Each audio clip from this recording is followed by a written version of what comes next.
नमस्कार, स्वागत आप सभी का आपके अपने YouTube channel Eklavya education classes नेठाना पर। और आज का हमारा पॉइंट रहेगा रणथंभौर में जो चौहानों का वंश रहा था, तो किस प्रकार से उनकी व्यवस्था रही होगी और किस युद्ध के बाद या किस राजा के समक्ष जलालुद्दीन खिलजी ने कहा था कि मैं रणथंभौर दुर्ग जैसे 10 दुर्गों को मुसलमान की दाढ़ी के बाल के बराबर भी नहीं समझता।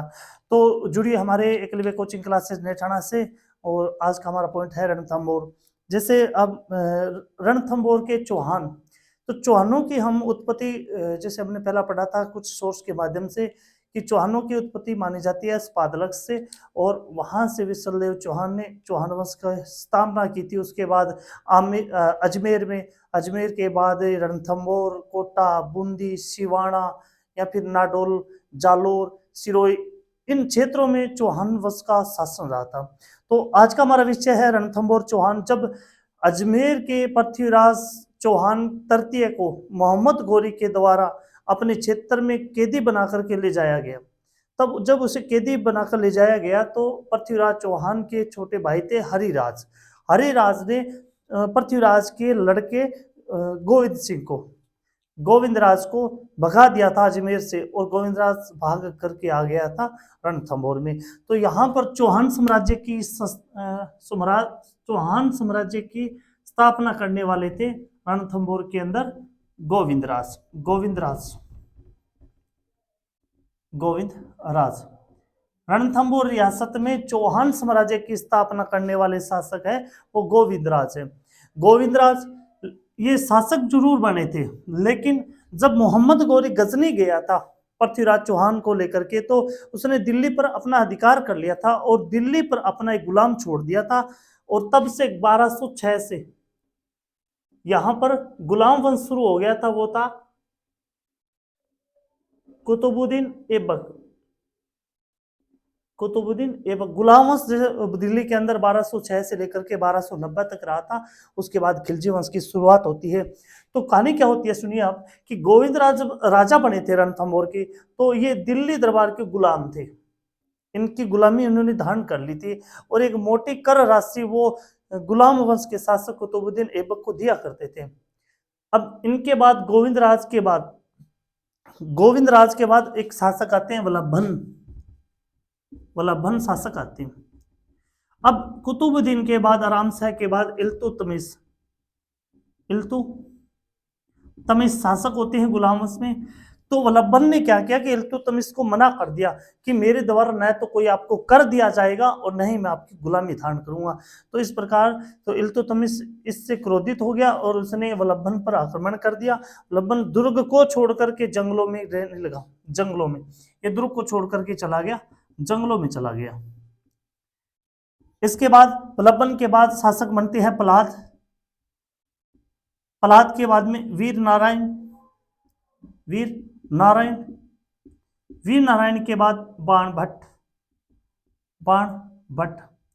अब बाणभट्ट ने रणथंभौर दुर्ग पर अधिकार कर लिया। कहानी क्या होती है कि इल्तुतमिश जब मरे थे, मरने से पहले उसने अपने अयोग्य बेटों को तो नकार दिया कि उसे दिल्ली का शासक नहीं बनाना किसी को भी, और उसकी एक बेटी है इल्तुतमिश की बेटी रजिया सुल्तान को दिल्ली का शासक बनाया जाए। तो वहां पर थोड़ी सी कसमकस चलने लगी थी दिल्ली दरबार में, और उनका ध्यान नहीं रहा था रणथंभौर के अंदर, क्योंकि अगर वो दिल्ली का दरबार छोड़ देते तो वहां पर भाई और बहनों में जो टकराव था सिंहासन को लेकर के, क्योंकि दिल्ली की जो जनता थी वो रजिया सुल्तान के साथ थी, तो आगे जो गुलाम वंश की जो शासक बनी थी वो इल्तुतमिश के बाद रजिया सुल्तान बनी थी। तो इस बात का फायदा बाणभट्ट ने उठाया था और उसने रणथंभौर दुर्ग पर अधिकार कर लिया। अब इसके बाद में जो शासक आते हैं जेतर सिंह।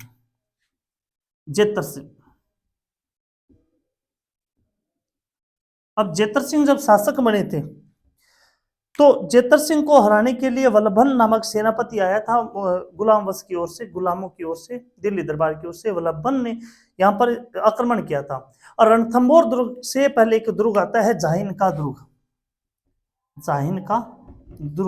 जिसे कहा जाता है कि रणथंभौर दुर्ग की कुंजी कौन सी है, वो है जाहिन दुर्ग। अब जेतर सिंह थे, ये एक न्यायप्रिय व्यक्ति थे, तो लोगों के बीच में अपनी न्याय व्यवस्था को इन्होंने शुरू किया था।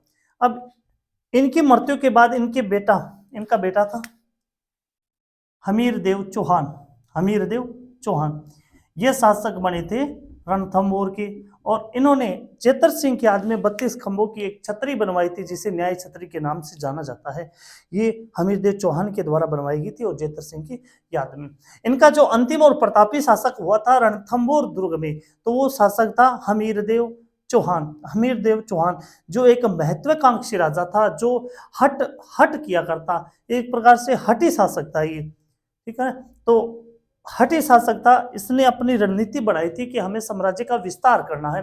किस प्रकार से इन्होंने साम्राज्य का विस्तार किया था और किस प्रकार से दिल्ली दरबार से उन पर आक्रमण हुए थे, तो इसके बारे में हम व्याख्या रूप से पढ़ेंगे। हमीरदेव चौहान।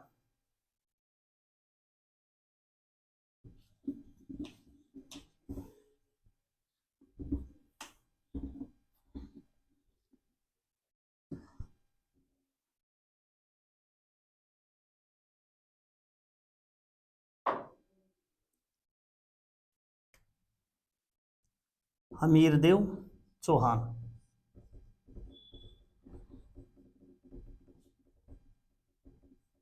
1282 में ये राजा बने थे और 1301 में इनका शासन खत्म हो गया और इनकी मृत्यु भी हो गई थी 1301 के अंदर।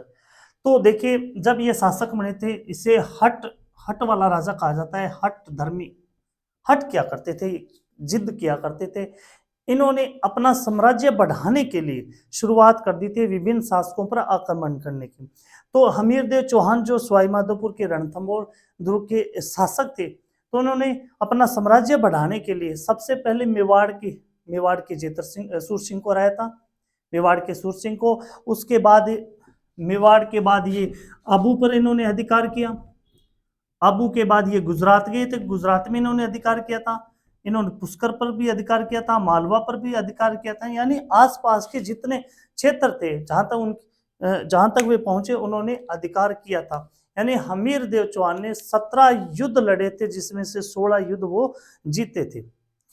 16 युद्ध जीते थे, यानी उन्होंने अपना साम्राज्य विस्तार कर लिया था। और साम्राज्य विस्तार करने के बाद उन्होंने एक यज्ञ करवाया था, कौटिल्य यज्ञ। इन्होंने एक यज्ञ करवाया था जिसके पुरोहित थे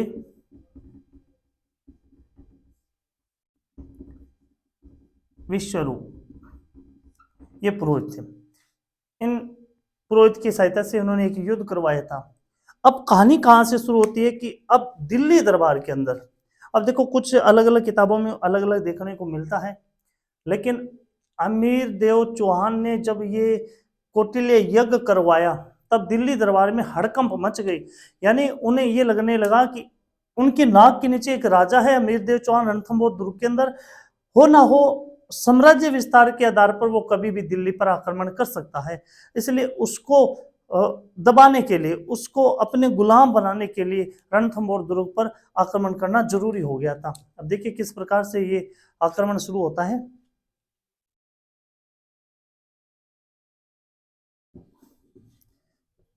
दिल्ली दरबार में अब जलालुद्दीन खिलजी थे। 1282 में राजा बने थे। 8 साल में इन्होंने इतने युद्ध किए थे कि उन्होंने अपना साम्राज्य बढ़ा लिया था। अब 1290 के अंदर 1290 में जलालुद्दीन खिलजी आते हैं। जलालुद्दीन खिलजी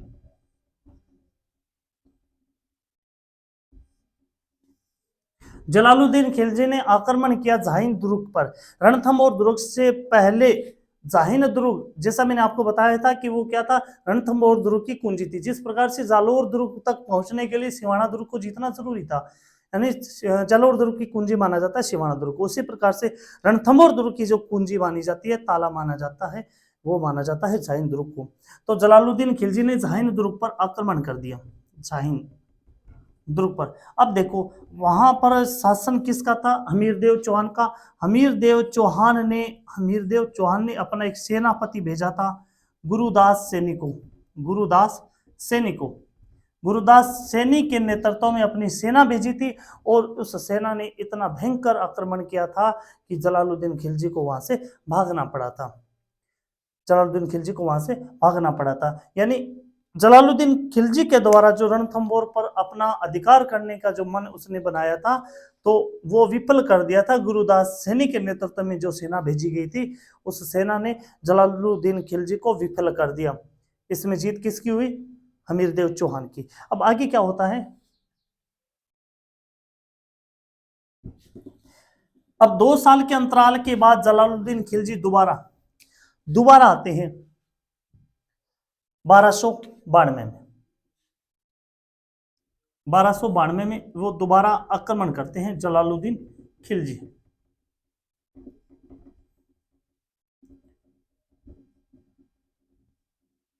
अब दोबारा आक्रमण करते हैं, लेकिन इस कंडीशन में भी वो विफल रहते हैं, क्योंकि जलालुद्दीन खिलजी ने अपनी सेना दुर्ग के चारों ओर तो फैला दी थी, लेकिन वो दुर्ग के अंदर प्रवेश नहीं कर सके थे और ना ही रणथंभौर दुर्ग को अपने अधिकार में ले सके। तो एक लंबे समय बीत गया था, तो थक हार करके जलालुद्दीन खिलजी ने अपने सेनापति जो था अहमद चाप को कहा कि चलो भाई, अब हम चलते हैं अपने सिंहासन की ओर, अपने दरबार की ओर। तो इन्होंने पूछा, क्यों भाई, हमारी सेना बिखरी हुई है, हम इनको लड़ेंगे और इस दुर्ग पर अधिकार करेंगे। तो अब जलालुद्दीन खिलजी ने कहा कि मैं ऐसे 10 दुर्गों को मुसलमान की दाढ़ी के बाल के समान समझता हूँ। यानी इनका कोई महत्व नहीं है, ऐसे 10 दुर्गों का मैं अपने बाल के समान भी नहीं समझता, इससे इनका कोई महत्व नहीं है। यानी ये अधिकार नहीं कर सके थे, जलालुद्दीन के द्वारा अधिकार नहीं किया गया था। तो ये विफल रहे थे दोनों टाइम। अब इनके बाद क्या होता है, जलालुद्दीन खिलजी का भतीजा था अलाउद्दीन खिलजी, उन्होंने जलालुद्दीन की हत्या कर दी थी 1298 में, और दिल्ली का शासक बन गया था कौन? अलाउद्दीन खिलजी। अलाउद्दीन खिलजी।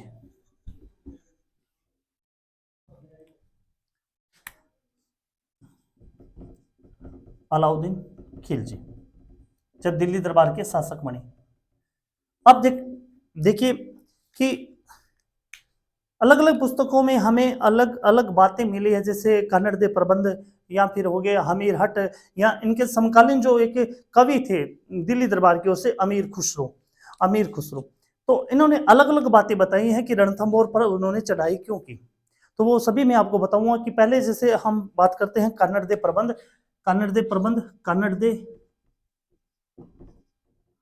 प्रबंध। ये पुस्तक है, इसमें जालोर के शासक कन्नड़ देव का विवरण लिखा गया है। तो इसमें क्या लिखा गया है कि जब अलाउद्दीन खिलजी गुजरात को जीत करके वापस अपने क्षेत्र की ओर जा रहे थे, तो उन्होंने मार्ग चुना था, जालोर का मार्ग चुना था।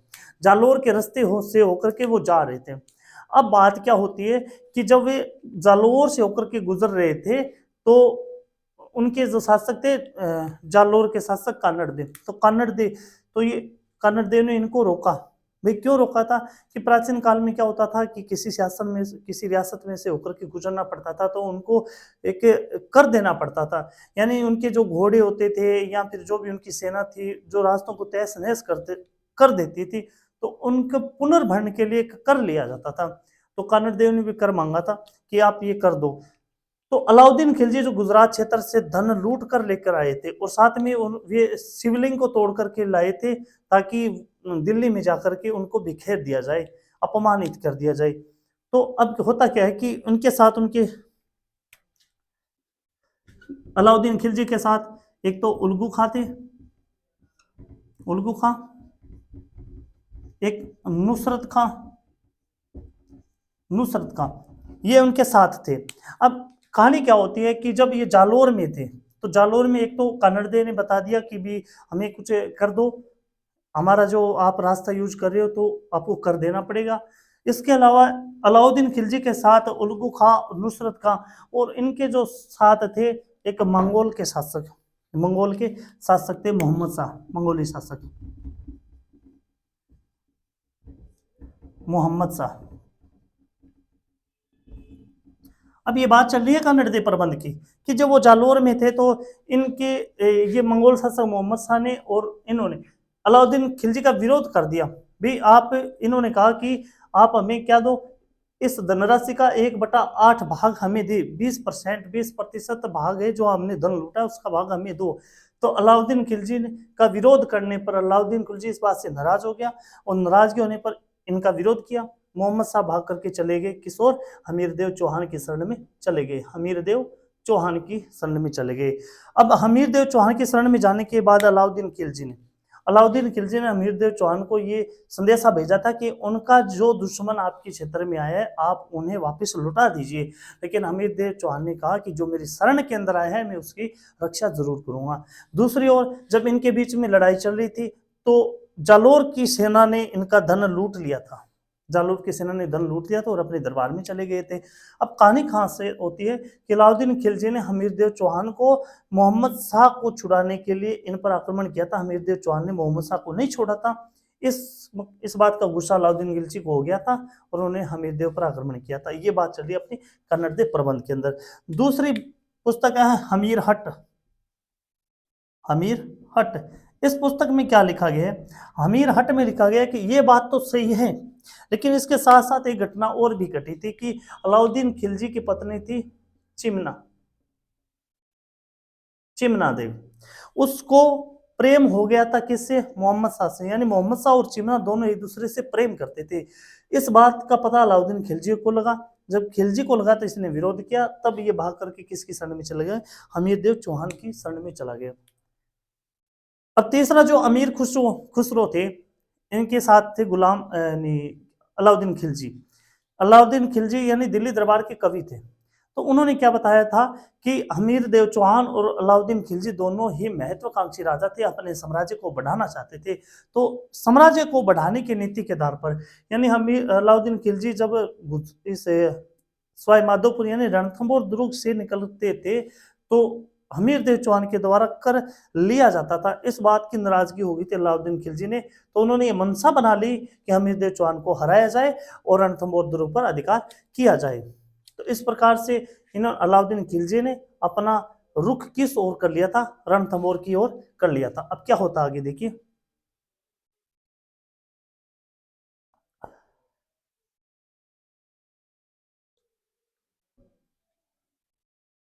अलाउद्दीन खिलजी ने 1299 में अपने सेनापति भेजे थे। 1299 में उल्गू खां को भेजा था, जो इनका भाई था उल्गू खां। आलप खां को भेजा था और नुसरत खां को भेजा था। अब देखिए कि इन्होंने चढ़ाई कर दी झाइन दुर्ग की ओर। तो सबसे पहले झाइन दुर्ग जीतना था, उसके बाद वो रणथंभौर दुर्ग जीत सकते थे। अब भीम सिंह और धर्म सिंह ये थे हमीरदेव के सेनापति, भीम सिंह और धर्म सिंह। अब हमीरदेव चौहान ने इन दो सेनापतियों को भेज दिया था इनका विरोध करने के लिए। तो बताते हैं कि इतने भयंकर तरीके से लड़े थे भीम सिंह और धर्म सिंह की संयुक्त सेना, यानी दोनों ही सेनापति थे, दोनों ने अपनी सेनाओं के साथ इतना भयंकर युद्ध किया था कि ये तीतरा बिखेर कर दिया था इस सेना को। अलाउद्दीन खिलजी की जो सेना थी उनको बिखेर के रख दिया। अब ये जीत करके वापिस जब जा रहे थे विश्व घाट पहाड़ी पर, ये पहाड़ी है विश्व घाट की हिंदू वाट की पहाड़ियों में अपनी सेना के साथ कौन छिपे हुए थे, उल्गू खां छिपे हुए थे। अब होता क्या है कि धर्म सिंह विजय के होश में आकर, मतलब ये जीत चुके थे, अब ये निश्चित हो गए थे भी हम जीत तो चुके हैं, और ये अपनी सेना लेकर के चल पड़े किस ओर, रणथंभौर की ओर। अब भीमसेन अपनी सेना के साथ पीछे रह गया। तो इस बात का फायदा किसने उठाया, उल्गू खान ने उठाया और उन्होंने आक्रमण कर दिया और भीम सिंह को मार दिया। जब धर्म सिंह रणथंभौर दुर्ग में पहुंचे तो हमीरदेव चौहान को यह पता लग गया कि भीम सिंह की मृत्यु कर दी गई है, और किसके द्वारा, अलाउद्दीन खिलजी के सेना के द्वारा। तो इस बात से धर्म सिंह से नाराज हो गए कि आपके कारण भीम सिंह की मृत्यु हुई, अगर आप साथ होते तो उनकी मृत्यु नहीं होती। तो इसलिए धर्म सिंह को अंधा कर दिया गया और सेनापति पद से हटा करके इसके भाई भोज को शासक बना दिया गया। अब देखो, भोज को शासक बनाने के बाद भोज इतना बुद्धिमान नहीं था कि धर्म सिंह की तरह वो सारा काम देख सकता था। तो धर्म सिंह ने पुनः निवेदन किया, किनसे, हमीरदेव से कि आप भोज को उठाइए और किसे शासक बनाइए, मुझे बनाइए, सेनापति बनाइए। तो भोज को दोबारा हटा दिया गया और धर्म सिंह को सेनापति द्वारा नियुक्त कर दिया गया। अब धर्म सिंह के मन में भी कहीं पर कहीं ये चल रहा था कि उनकी जो हालत हुई है, उनका अंधापन जो आया वो किसकी वजह से, हमीरदेव चौहान की वजह से आया। और कहीं ना कहीं उनके मन में ये चल रहा था कि कभी मौका होगा तो हम इस बात का बदला भी जरूर लेंगे। अलाउद्दीन खिलजी की सेना हार गई थी, तो दोबारा अलाउद्दीन खिलजी की सेना आती है 1299 में ही। दोबारा वही सेनापति आते हैं, उल्गू खां आते हैं, आलप खां आते हैं, नुसरत खां आते हैं। लेकिन अब की बार जो हमीरदेव चौहान की ओर से जो सेनापति गए थे, हमीर महाकाव्य में लिखा हुआ है कि रतिपाल व रामपाल, ये दो सेनापति गए थे हमीरदेव चौहान की ओर से, इन्होंने अगुवाई की थी, रतिपाल और रामपाल ने। तो बताया जाता है कि हमीर का महाकाव्य में लिखा गया है कि इन्होंने तुर्क की सेना को बिखेर के रख दिया और उनकी जो महिलाएं थी उनका अपहरण करके उसने, इन दोनों ने, और रणथंभौर दुर्ग के गांव के, रणथंभौर की रियासत में जो गांव थे उन गांव में भुट्टा बेचने के लिए रेडियां लगवा दी थी और उस पर खड़ी कर दी थी मुस्लिम महिलाओं को, ताकि लोगों में ये संदेश जाए कि रणथंभौर दुर्ग पर जो जो आंख उठाएगा उनका ऐसा बुरा हाल होगा। यानी विदेश जो भी अन्य शासक थे उनमें एक संदेश भिजवाने के लिए उन्होंने ऐसा किया था।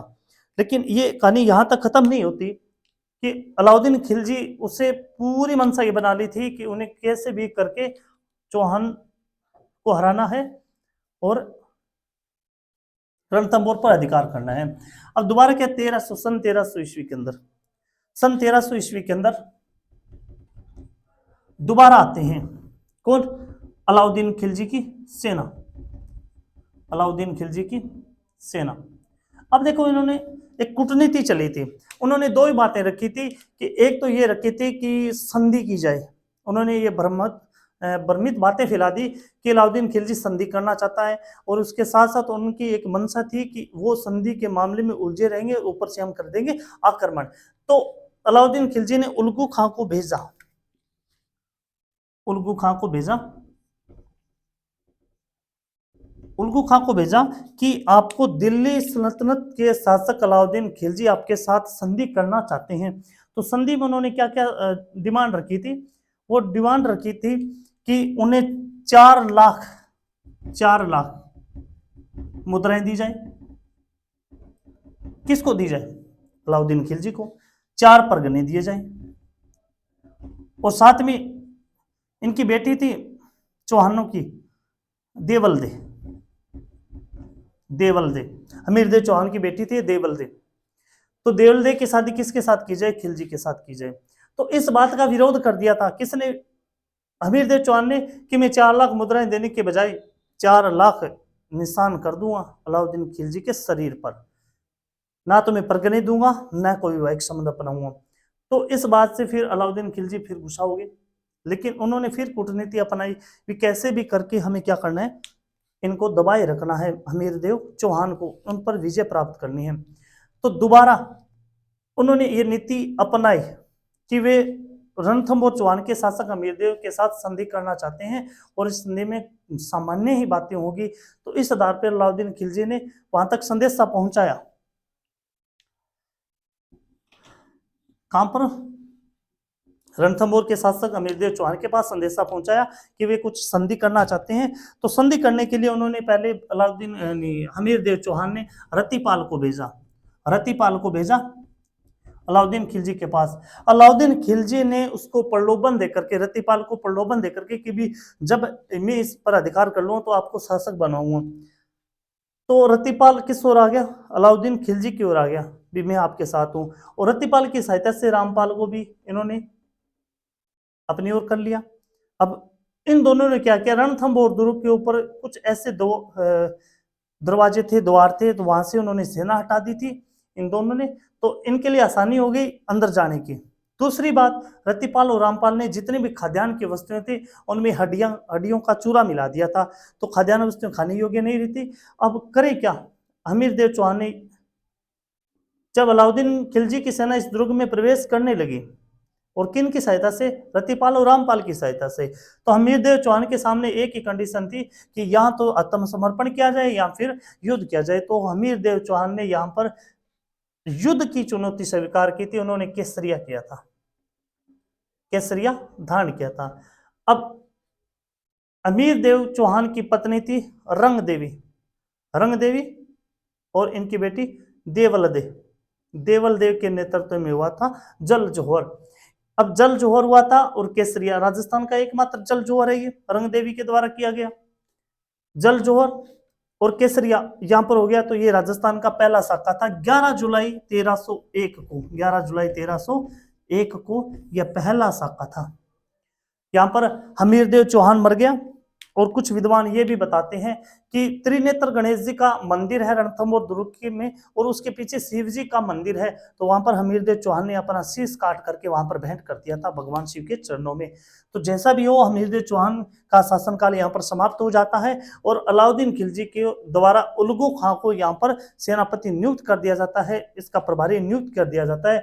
और रतिपाल व रामपाल को यह कहते हुए मार दिया कि आप अपने राजा का नहीं हो सके तो हमारा क्या हो सकते हो, कभी मौका मिलेगा तो आप भी हमारा विरोध करोगे। तो इस प्रकार से रतिपाल और रामपाल को भी मरवा दिया गया। यह था रणथंभौर का इतिहास। जुड़े रहिए हमारे एकलव्य कोचिंग क्लासेज नेठाना के साथ। धन्यवाद।